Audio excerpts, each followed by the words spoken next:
മൊളിയൊന്നും വിളയാതെ കളയാതെ ചൊന്നോവർ മണിമാടം സ്വർഗത്തിൽ നായൻ കൊടുക്കുമേ.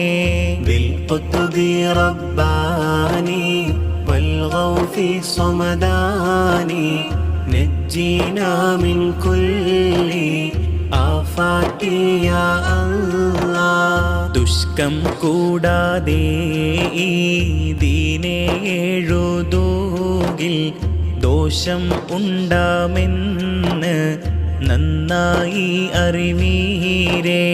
അല്ലാഹുവിന്റെ റഹ്മത്ത് ഇങ്ങനെ ചൊന്നോർക്കും ഇതിനെ പാടുന്നോർക്കും മേലെ കേൾക്കുന്നോർക്കും ഇത്തിരെ ഫോരീശ ഉള്ളോരു